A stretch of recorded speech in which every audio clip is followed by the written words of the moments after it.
Hi, and welcome to Creepy Crime Story, where the darkest truths aren't imagined, they're real. January 13th, 2018, Taxco, Guerrero, a city known for its silver markets and postcard views of whitewashed hills. It was just another Saturday morning. Shops opened slowly, church bells rang on the hour, and Magdalena Aguilar Romero, a 27-year-old nutritionist, left her mother's home at 9:35 a.m. to pick up her two children. She told her mother she'd be home before lunch. She wasn't. The route to her ex-husband's house was familiar. Magdalena had been there many times before. Despite a turbulent divorce finalized the year prior, custody exchanges were routine, often quiet. No fights in public, no restraining orders on record, just boundaries, unspoken rules, and quiet tension. That morning, she carried a small black backpack for the kids, diapers, snacks, and spare clothes. She left her phone on, keys in hand. Everything appeared normal, but by nightfall, her silence became deafening. Her mother made the first move, calling Magdalena's number shortly after noon. No answer. No delivery receipts on WhatsApp. By 4 p.m., she was calling Cesar's number. Still no answer. She waited, assuming there was a delay. When 6 p.m. came with no sign, she went to the local station and filed a report. The intake officer noted her concern, but filed it under voluntary absence. No foul play suspected, no urgency. Adults leave all the time, as he said. She'll turn up. No bolo was issued, no patrol units were dispatched, no knock on Cesar Gomez Arciniega's door. By the second day, the family knew something was wrong. Magdalena was never reckless. She was a devoted mother, structured, predictable, and serious about her responsibilities. She didn't party, didn't drink, had no history of mental illness, and lived a life centered around her children and work. The idea that she would vanish, willingly, was incompatible with everything they knew. Still, law enforcement wouldn't act. Her mother, brother, and a cousin began printing flyers. They canvassed the town. Facebook groups lit up with calls for help. A local journalist ran a brief on her disappearance, pushing the story beyond the family's social circle, but official attention remained minimal. On day 4, the family obtained surveillance footage from a corner shop 2 blocks from Cesar's residence. The timestamp read 9:47 a.m. It showed Magdalena crossing the street alone, carrying the small black backpack. She was calm, walking with purpose toward Cesar's house. This directly contradicted his initial statement that she never arrived. The footage was turned over to authorities. Still, no action. Cesar maintained that he never saw her that day. He claimed he waited until 10:30 a.m., then left the house with his mother, Sylvia Arca, to run errands. When pressed for details, he couldn't recall what errands. Sylvia supported his version. Both appeared unconcerned. When asked about the children, Cesar hesitated before saying they played at home most of the day. No toys were visible when officers did a brief door knock 2 days earlier. The house had been quiet, too quiet, according to a neighbor who noted a strange silence. The kind you remember because it doesn't fit. Around this time, another neighbor, a retired school teacher living 2 doors down, approached Magdalena's mother with something she had kept to herself. "I heard crying that morning," she said. "Right around 10 or 10:15, a child, not just fussy, screaming."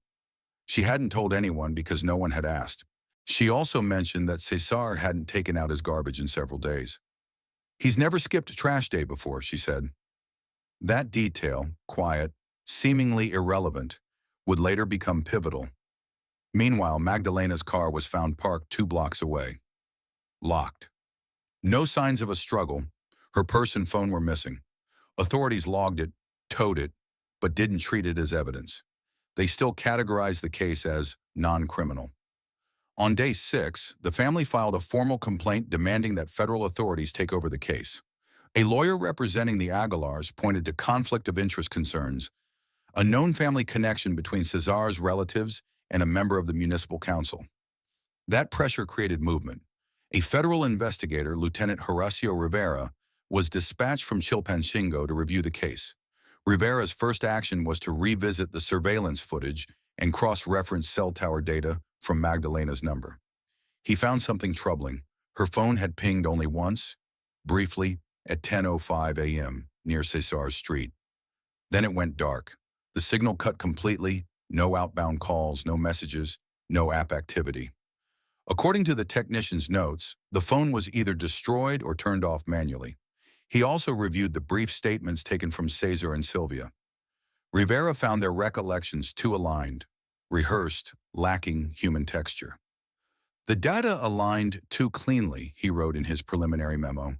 Sometimes that's the problem. But Rivera didn't act on hunches. He acted on physical evidence, and there wasn't enough. Not yet. On day 9, he submitted a warrant request. It was granted. On the morning of January 22nd, officers returned to Callejón del Estudiante with a signed order and entered the home of Cesar Gomez Arciniega. What they found inside would shatter the definition of missing. At 8:42 a.m. on January 22nd, 2018, 9 days after Magdalena Aguilar Romero was last seen alive, a municipal judge signed a limited entry warrant authorizing federal investigators to search the residence of her ex-husband. The warrant was based on 3 pieces of evidence: a surveillance timestamp proving Magdalena entered the street, cell tower data that showed her phone last active in that vicinity, and conflicting witness statements from within the home. None of it proved foul play, but it proved just enough inconsistency to breach the threshold for probable cause. Lieutenant Horacio Rivera of the Guerrero State Investigative Police led the entry team. He was joined by a forensic pathologist, a digital forensic specialist, and a neutral observer from the Ministry of the Interior. The goal was procedural: to document the environment, determine if Magdalena had entered the house, and preserve any physical trace of her presence. The home was a 2-story stucco structure on Callejón del Estudiante. No alarms, no surveillance cameras. When officers knocked, no one answered. At 9:13 a.m., the door was opened with a universal key provided by municipal locksmith authorization. No forced entry was necessary. The interior was quiet. No television, no radio. The smell hit them by the time they stepped into the kitchen. The first physical anomaly was thermal. The kitchen stove was on, set to low heat, with 2 pots on top. One was uncovered, filled with what appeared to be a thick reddish liquid. The second was sealed. Neither were boiling, but both were warm to the touch. Officers secured the area and photographed the stovetop.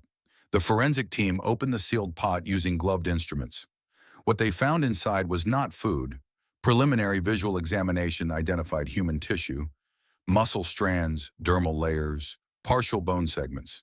There was no attempt to disguise it, no sauce, no seasoning, no ash, just low-heat thermal reduction of organic material consistent with a human body.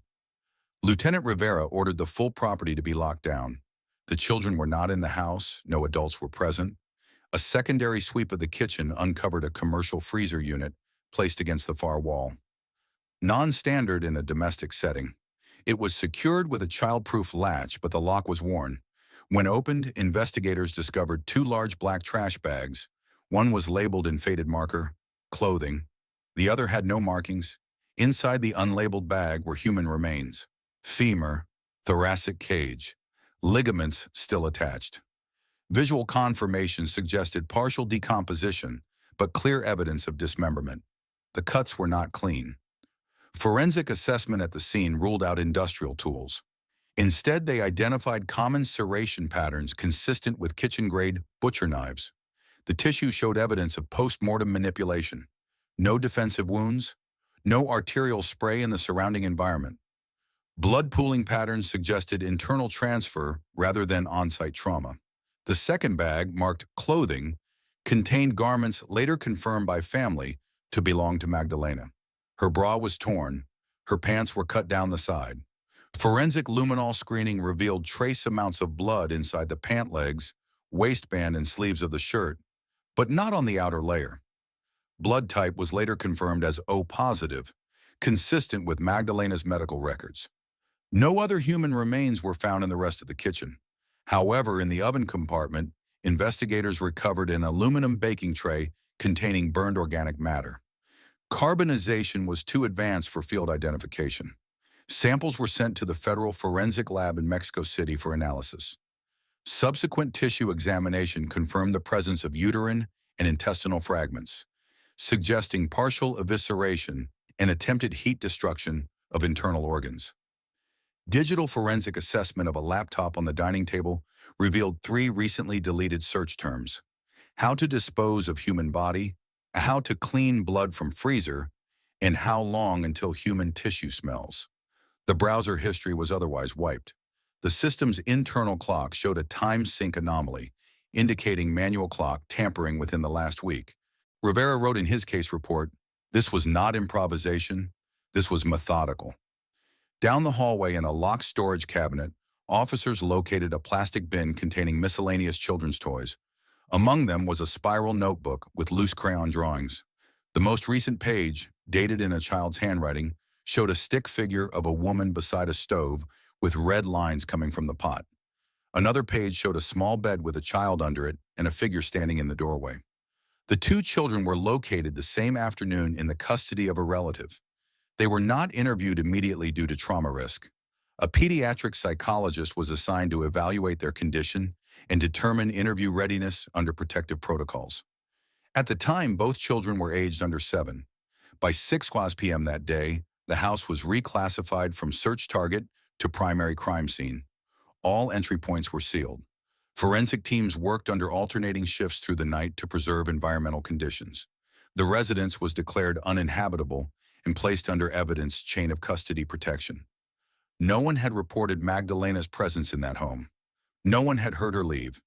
Yet within 9 days, her body had been reduced to 3 bags, 2 cooking vessels, and 1 oven tray. The rest had been flushed, burned, or chemically broken down. No blood trail, no 911 call, just a sealed-off kitchen, a warm stove, and silence. The autopsy was conducted on January 24, 2018 at the Guerrero State Forensic Services Unit in Chilpancingo. The remains arrived in 3 separate sealed containers: 1 body bag with partial skeletal components, a biohazard-labeled bin containing thermally altered tissue from the stovetop recovery, and a foil-wrapped tray from the oven, heavily charred. All items were transferred under chain of custody control. Dr. Elena Farias, lead forensic pathologist, began with the skeletal examination. Despite missing major portions of soft tissue, the skeletal segments were largely intact and allowed for primary reconstruction of the thoracic cavity, right femur, left pelvis, and partial cranium. The bones showed clear post-mortem dismemberment using a serrated instrument. Tool mark patterns were consistent with a standard kitchen carving knife with a partially dulled edge. The cuts were imprecise, inconsistent in depth, and lacked anatomical logic, indicating the act was not performed by someone with medical or butchery training. There were no signs of perimortem fractures or defensive injuries on the bones recovered. This suggested that death occurred prior to dismemberment, likely via internal trauma or chemical compromise. The cause of death, however, could not be determined from skeletal review alone. Soft tissue analysis began the following morning. Tissue samples from the freezer bag showed no evidence of prolonged decomposition. Internal muscle integrity and cellular decay patterns aligned with a post-mortem interval of approximately 6 to 8 days, matching the reported disappearance timeline of Magdalena Aguilar Romero. Gastric analysis revealed traces of partially digested fruit and oats, suggesting her last meal was consistent with a mid-morning intake. Toxicology results were negative for sedatives, narcotics, or alcohol. No signs of strangulation, puncture wounds, or ligature markings were present on preserved tissue. The most critical finding came from the uterine and intestinal tissue recovered from the oven tray. Despite the carbonization, histological analysis showed slicing had occurred post-mortem and was superficial. There was no evidence of internal hemorrhage prior to death, confirming that the organs were removed after biological function had ceased. Notably, tissue samples tested positive for minor cleaning chemical residues, most likely bleach-based household agents. This detail was significant. It indicated an effort not just to destroy, but to sanitize, possibly to reduce odor or hinder identification. DNA profiling of all recovered tissue returned a match to Magdalena based on maternal comparison. The identification was confirmed, official, and legally certified within 72 hours of the autopsy initiation. While forensics worked in the lab, Lieutenant Rivera moved forward with interviewing extended family members. He began with Sylvia Arca, the homeowner's mother, who had initially claimed that she and her son were out running errands on the day Magdalena disappeared. When summoned for formal questioning, she changed her statement slightly, admitting she had returned to the house briefly around noon to prepare food before heading out again. When asked what she cooked, she failed to provide specifics. When asked if she entered the kitchen at any point that morning, she said she didn't notice anything unusual. Rivera noted her responses were overly broad and lacked time references. Her answers were vague. Her body language was flat. She neither denied nor confirmed seeing Magdalena that day. No counsel was present during her initial voluntary interview. Meanwhile, Rivera requested child welfare interviews for both children through the Department of Family Services. A licensed child psychologist conducted two separate age-appropriate sessions in a protected facility. The older child, age 6, disclosed the presence of a woman who came to get us on the day Magdalena disappeared. He described a loud noise, crying, and being told by Abuela to stay in the bedroom. When shown a photograph of Magdalena, the child identified her immediately. The younger child, age 4, was nonverbal during his session, but exhibited visible distress when shown photos of the house kitchen. These statements, while not admissible as conclusive testimony due to age and reliability limitations, strengthened the circumstantial framework. Combined with forensic recovery and timeline alignment, the picture grew sharper. Magdalena had entered the house she had not exited. She had died shortly after her arrival. The body had been processed in parts, stored, altered, and staged. Rivera reviewed all available digital communications. Magdalena's last outgoing WhatsApp message had been sent at 9:40 a.m. the morning she vanished. It read simply, "I'm here." The recipient was her mother. The phone went offline minutes later. Cell tower records aligned with her last known location, 200 meters from the property where her remains were recovered. No outgoing messages, no phone activity, and no geolocation movement followed. Her phone was never powered back on. Investigators never recovered it. Based on triangulation, they concluded it was either destroyed on-site or disabled and relocated without signal reactivation. With a confirmed identity, timeline approximation, tool consistency, and location match, Rivera submitted a second forensic affidavit. This time it was not just a death investigation. It was homicide. But there was still no arrest. No suspect had confessed. No one had fled. No physical evidence yet tied a hand to the dismemberment. The crime was real. The body had spoken. But for now, legally, it had not named its killer.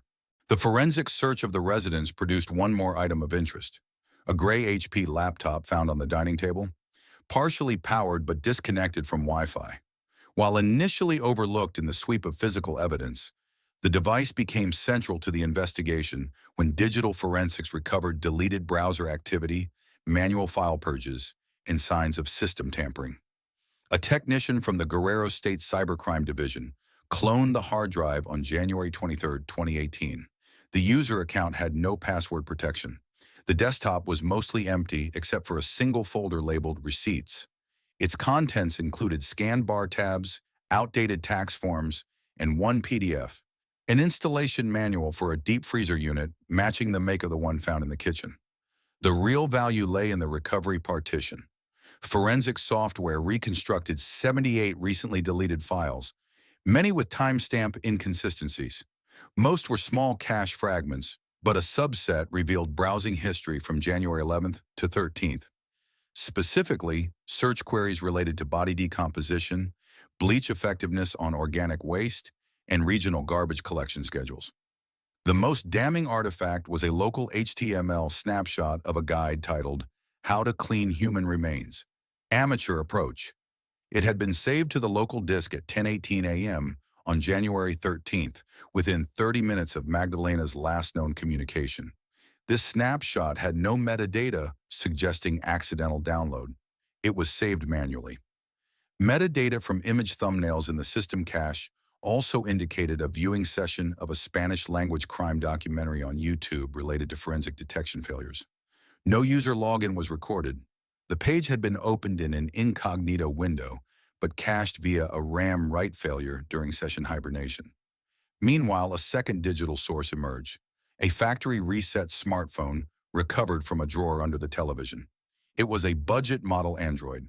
Upon physical inspection, The device had no SIM card.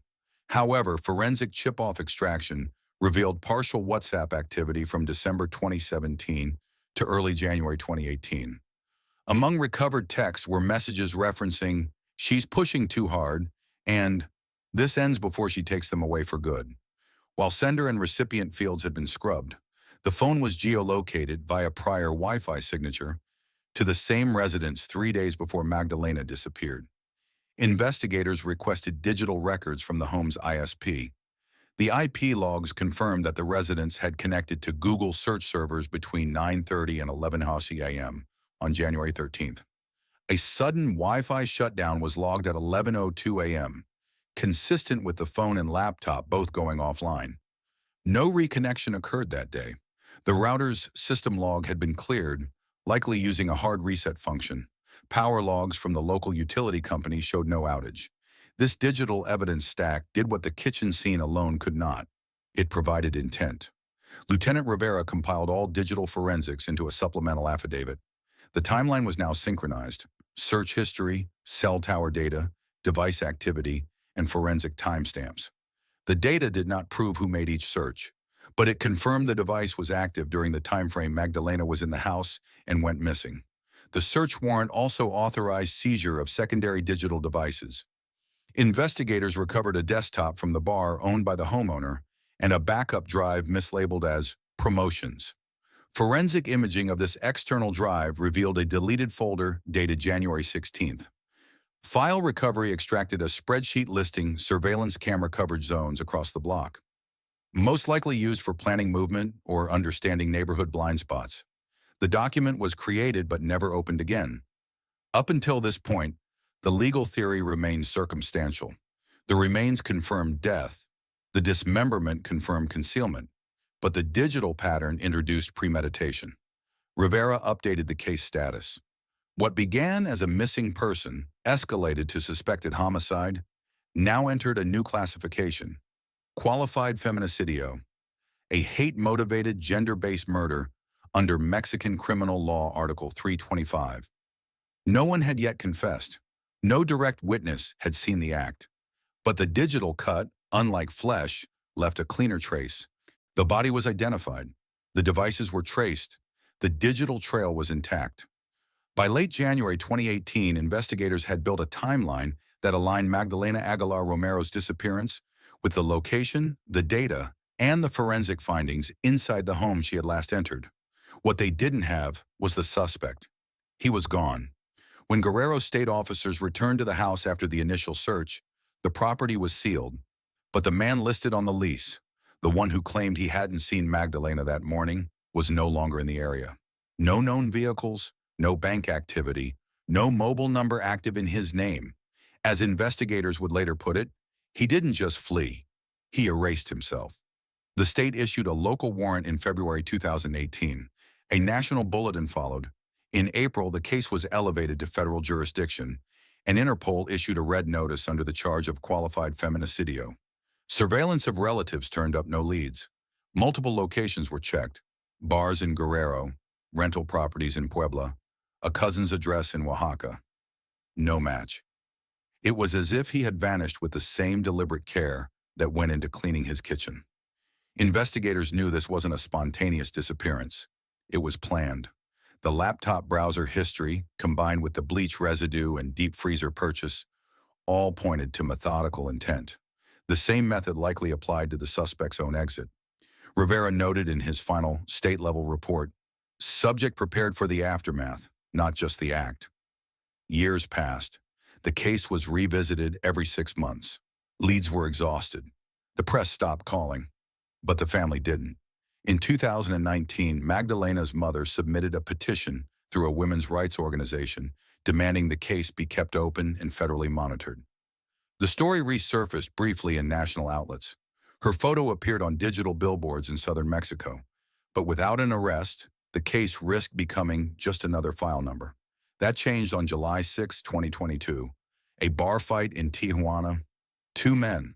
One fled before police arrived. The other stayed behind, bloodied and combative. He gave his name as Ernesto Aguirre, a construction worker from Veracruz. He carried no ID, only a worn-out work permit card with no barcode. He refused medical treatment, he refused to speak, but he didn't refuse fingerprinting. Within hours, the match came through. His real name was Cesar Gomez Arciniega. His record flagged an active international warrant for murder. Mexican federal officers moved in. By midnight, he was under custody. He did not resist the transfer. He said nothing on record during transport, but investigators noticed the same pattern from 4 years earlier. No panic, no confusion, just control. Cesar was formally charged in Guerrero State Court under Article 325 for the crime of feminicidio. He declined to testify at arraignment. His attorney entered a plea of not guilty. Bail was denied. He remained in pretrial detention at a federal facility. By now, the forensic evidence was preserved, the autopsy certified, and the digital logs backed up in 3 separate chains of custody. The timeline hadn't changed, but the public reaction had. The arrest reopened not just a case, but a conversation. In the 4 years since Magdalena's death, over 3,500 women had been reported murdered across Mexico in gender-based violence cases. Only a fraction had reached conviction. Her story had become one of many. Now it was one of the few that had a name, a body, a file, and finally a suspect in handcuffs. Her mother told reporters briefly, "I want the law to speak, not me." And it would. The indictment against Cesar Gomez Arciniega was officially filed in August 2022. The charge, feminicidio con agravantes, aggravated gender-based murder under Mexican federal law. The evidence file spanned over 600 pages, including forensic analysis, digital records, psychological reports, and sworn statements. But the defense team requested a delay, citing insufficient time to review expert findings. The court granted a 90-day extension. Inside Guerrero's high-security detention center, Cesar remained uncooperative. He declined interviews with investigators, refused psychological evaluation, and never directly addressed the charge. But his silence wasn't neutral. It was strategic. Legally, he wasn't required to speak. And without a confession or direct eyewitnesses, the prosecution had to rely entirely on chain of evidence precision. The children, now 5 years older, were not called to testify. Instead, transcripts from their original 2018 forensic interviews were reviewed by child development specialists and deemed credible. Their accounts were supported by digital timestamps, GPS logs, and the kitchen forensic scene. A state-appointed trauma specialist confirmed that both children had shown signs of psychological dissociation during the period following Magdalena's disappearance. Meanwhile, a new layer was added to the file: financial analysis. In early January 2018, days before Magdalena went missing, Cesar had withdrawn nearly 80% of his business account, over 200,000 pesos. He closed 2 minor accounts in Puebla and moved cash holdings. The bar he operated was shut down on January 12th for remodeling. Surveillance showed no activity in or out during the weekend of the disappearance. Employees were told not to return until further notice. That pattern, when mapped alongside the homicide timeline, suggested operational planning. Investigators submitted a behavioral report developed with support from the National Institute of Criminology. It assessed Cesar's history of control and coercion during his relationship with Magdalena. Although no formal abuse complaints had been pursued, text logs recovered from her backup email account contained language consistent with emotional manipulation, including veiled threats related to custody of their children. Magdalena had emailed a friend just a week before she disappeared. "He doesn't hit me. He doesn't need to. He just stares like I'm already gone." This wasn't admitted as evidence, but helped contextualize the case narrative. Prosecutors understood that jurors needed more than science. They needed a story that aligned with motive, not just mechanics. The forensic sequence remained unbroken. Entry, disappearance, remains recovered, digital footprint, financial withdrawal, and flight. But as the trial neared, it became clear that the defense intended to undermine causation. Their strategy centered on timing. Without proof of the exact moment of death or direct observation, they claimed the case lacked definitive attribution. So the prosecution reapproached the autopsy. An addendum was filed by Dr. Elena Farias, reinforcing her earlier conclusion. Tissue degradation rates in the organs matched the estimated time of death within a 4-hour margin. The sequence of dismemberment was methodical, beginning at joint points, consistent with attempts to reduce transport difficulty. Bleach trace levels on deep tissue layers indicated post-mortem soaking, not superficial cleaning, confirming intentional preservation, not panic. This mattered. The more deliberate the act, the harder it became to argue accidental death or panic response. This wasn't a moment of rage. It was logistics.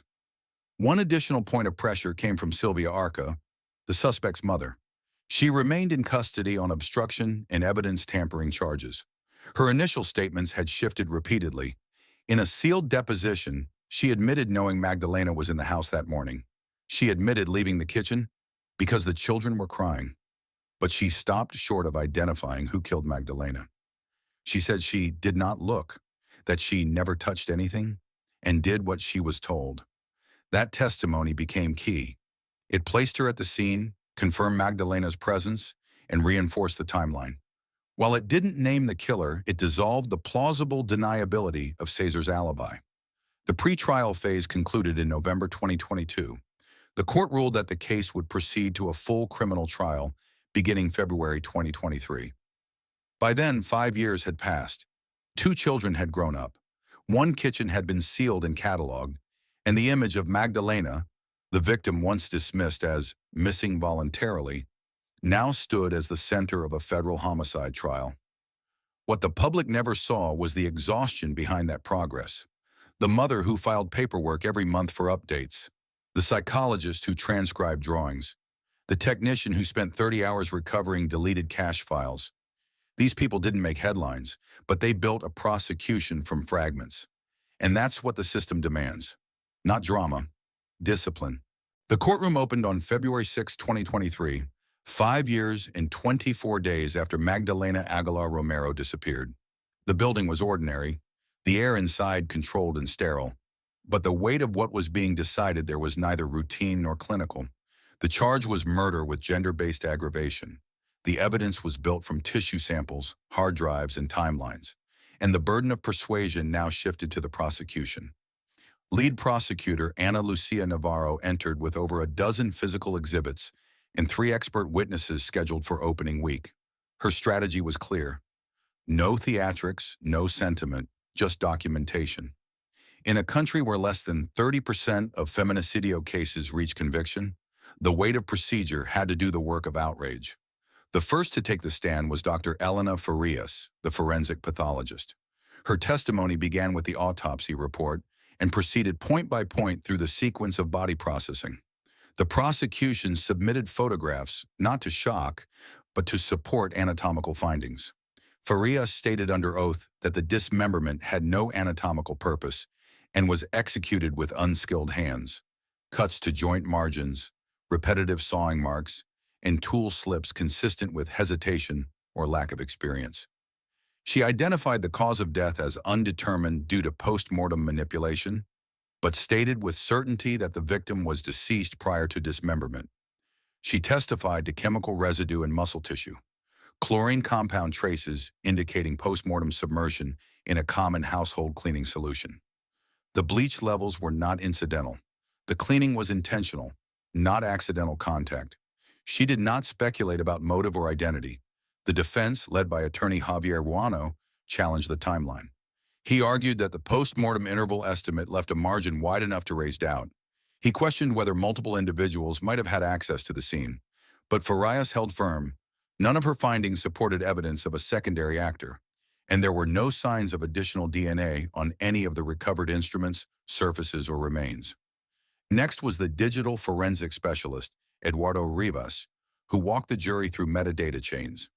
He confirmed that the laptop in the residence had searched for disposal methods between 9:56 a.m. and 10:22 a.m. on January 13, 2018. The last message from Magdalena's phone, timestamped at 9:40 a.m., was consistent with the beginning of that search window. Rivas also verified the location of the mobile device through router logs and IP activity, placing Magdalena's phone inside the home during that same hour. From there, it disconnected and never reconnected. It was never recovered. This was critical. The timeline locked the victim and suspect within the same digital and physical space during the same short interval with no further outside contact. But the most difficult testimony came from the child development specialist who interpreted the forensic interviews of the two children.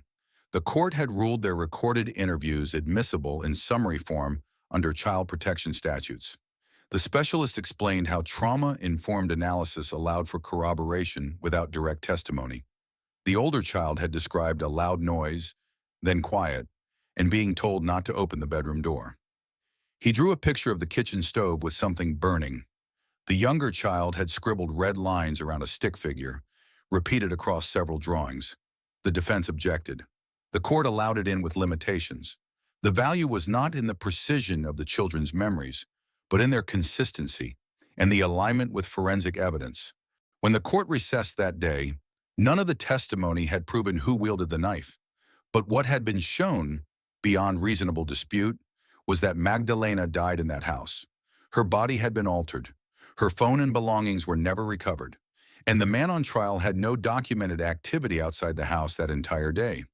In court, silence is not guilt, but silence when weighed against a wall of data leaves space for inference.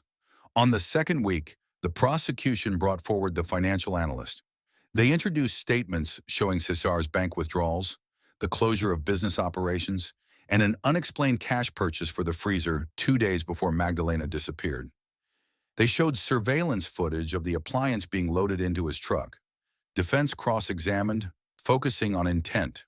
They argued the purchases were coincidental, but in a murder trial, timing is everything. And the data, once again, was too aligned to ignore. By mid-February, the state rested its case. 17 witnesses, 32 physical exhibits, over 4 hours of expert testimony. They did not rely on emotion. They relied on pattern. The defense declined to present alternative suspects. No additional timeline was offered.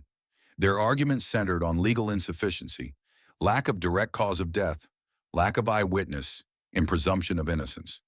They asked the jury to consider what hadn't been proven, but sometimes what hasn't been proven is outweighed by what can't be denied.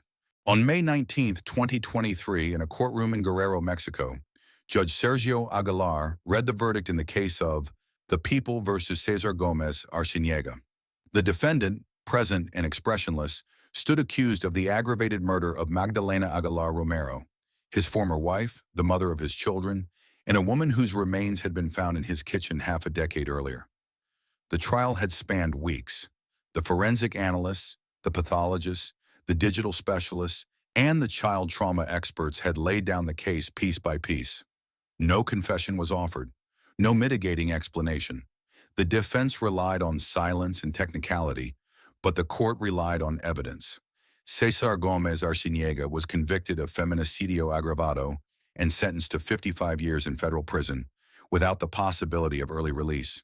His mother, Sylvia Arca, who had assisted in the concealment of the body and misled investigators during the early phase of the case, received 40 years for complicity and obstruction of justice. The ruling was unanimous. The sentencing statement, brief and procedural, concluded with a single sentence that echoed beyond the courtroom walls. No woman should vanish from the hands of someone who once called her family. The family of Magdalena did not address the media after the verdict. Her mother, who had attended every hearing, sat quietly during sentencing and left without comment. There were no banners, no applause, just quiet acknowledgement that something final had happened. Justice in form had been served, but justice in substance rarely feels like healing, especially not when children are left behind. By the time of the trial, Magdalena's children were in primary school. Their names had been legally changed, their identities sealed for protection. They lived with their maternal grandmother, far from Taxco, in a different region of Mexico. In therapy, they no longer drew pictures of fire or blood, but when asked about what happened, the answer often remained silence. That silence, unlike the defendants, carried meaning. In the years following the discovery of Magdalena's remains, the case became a catalyst in the growing conversation around femicide in Mexico. Advocacy groups cited her story in national forums, demanding stronger early intervention protocols for domestic abuse complaints, even in cases without prior police reports. Her name was mentioned in legislative hearings proposing mandatory action for any reported disappearance involving women with prior custody, disputes, or known relational violence. A proposed amendment known informally as Ley Magdalena would require immediate response from authorities for missing women in high-risk domestic contexts. Though not yet passed into national law as of mid-2025, several municipalities, including Guerrero, had implemented provisional procedures aligned with its recommendations. Within academia, the case became part of criminal law curriculum at multiple universities.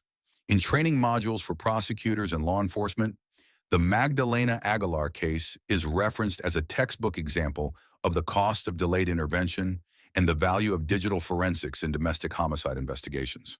But perhaps the most enduring record isn't in legal files or forensic labs. It's in the unfinished entries of Magdalena's medical journal, still stored on a backup drive recovered during the investigation. One file dated January 7, 2018, 6 days before her disappearance, contains the final words she typed. "I just want to protect them and not be afraid of the doorbell." That entry was never submitted, never sent to anyone, but it remains preserved, now archived as part of the trial record.